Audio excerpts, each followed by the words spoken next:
वस्तुओं की कीमतें 99 या 999 रुपये आदि में क्यों लिखी जाती हैं? अक्सर किसी मॉल में या शॉप में आपने शॉपिंग करते वक्त प्राइस टैग पर 399, 599 रुपये आदि लिखा देखा होगा। यानी 1 रुपये कम होता है। ऐसा क्यों होता है? आखिर ऐसा क्यों किया जाता है? क्यों विक्रेता सेलर्स 1 रुपये कम करके प्राइस टैग लगाते हैं? इससे उनको कैसे और क्या फायदा होता है? 299 रुपये वाले सामान को 300 रुपये का भी तो कर सकते थे। इससे राउंड फिगर भी हो जाती और पैसे वापस करने की जरूरत भी नहीं होती।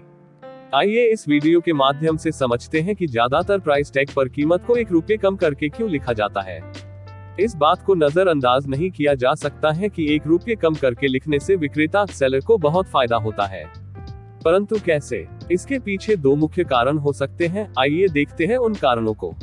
पहला, फ्रीड हार्डमैन यूनिवर्सिटी इन हेंडरसन के मार्केटिंग के एक सहयोगी प्रोफेसर ली हिबर्ट के अनुसार 1 रुपये कम करना एक साइकोलॉजिकल मार्केट स्ट्रैटेजी होती है, यानी मनोवैज्ञानिक तरीके से ग्राहक को उस सामान को खरीदने के लिए तैयार करना। जैसे किसी मॉल में शॉपिंग करते वक्त एक सूट पसंद आ जाता है और उस पर प्राइस टैग होता है 799 रुपये का।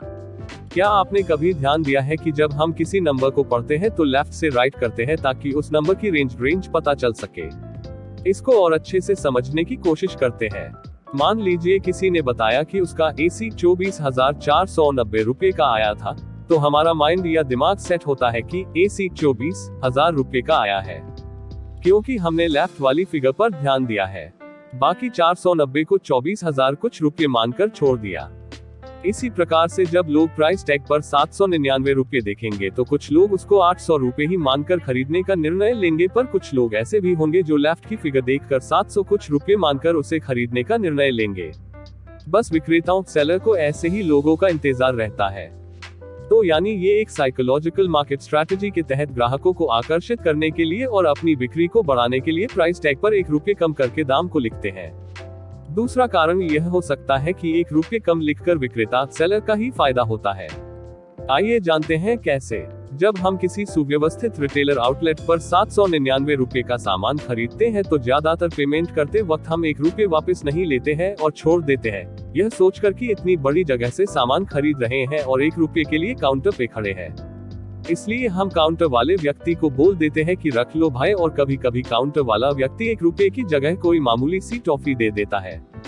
क्या आप जानते हैं ऐसा करने में भी विक्रेता का ही फायदा है? वो ऐसे कि लगभग 100 टॉफी का पैकेट मात्र 25 या 30 रुपये में आ जाता होगा और इस तरह से उनकी 25 या 30 रुपये की टॉफी 100 रुपये में बिक जाती है। इस तरह से भी हो गया न उनका फायदा। कभी कभी हम टॉफी देखकर लेते भी नहीं है कि ये टॉफी अच्छी नहीं है और उसको छोड़ देते हैं। इस तरह से भी उनका फायदा हो जाता है।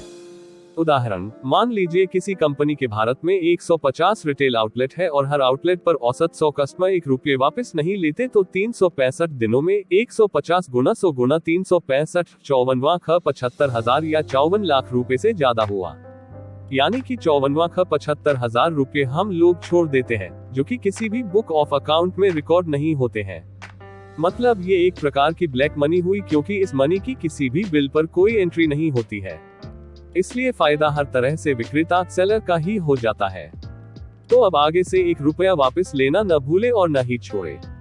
यहाँ तक कि एरिक एंडरसन नॉर्थवेस्टर्न यूनिवर्सिटी के केलॉग स्कूल ऑफ मैनेजमेंट में मार्केटिंग के प्रोफेसर और डंकन सिमेस्टर MIT के स्लोन स्कूल ऑफ मैनेजमेंट में प्रबंधन लेख के प्रोफेसर ने अपने लेख में लिखा कि जब हमने एक विक्रेता से अपने प्राइस टैग पर 1 रुपये बढ़ाने के लिए कहा, क्योंकि आप आमतौर पर कीमतों में बढ़ोतरी के लिए एक वस्तु की मांग की उम्मीद करते हैं, तो विक्रेता संतुष्ट नहीं हुआ, क्योंकि रियायती वस्तु डिस्काउंटेड आइटम दिखाने से ही बिक्री अच्छी होती है। साथ ही लिखते हैं कि जब दाम को $34 से $39 किया तो वह मांग में वृद्धि करने में सक्षम रहे, परंतु जब उन्होंने $34 से $44 किया तो मांग में कोई वृद्धि नहीं हुई। तो ये 2 कारण होते हैं रिटेल आउटलेट के केस में। परंतु इस तरह के प्राइस ई कॉमर्स वेबसाइट पर भी होते हैं, मगर वहां सिर्फ पहला कारण ही काम करता है, यानी मनोवैज्ञानिक वाला, क्योंकि ऑनलाइन शॉपिंग करते वक्त हम ज्यादातर पेमेंट डेबिट या क्रेडिट कार्ड, इंटरनेट बैंकिंग के द्वारा कर देते हैं और उतना ही करते हैं जितना प्राइस टैग पर लिखा होता है। इसलिए कह सकते हैं कि ई कॉमर्स से शॉपिंग करने से ब्लैक मनी नहीं बनती है। उपरोक्त कारणों से आप समझ गए होंगे कि क्यों सामान या वस्तु की कीमत को 1 रुपये कम करके लिखा जाता है, या वस्तुओं की कीमतें 99 या 999 रुपये आदि में क्यों लिखी जाती हैं।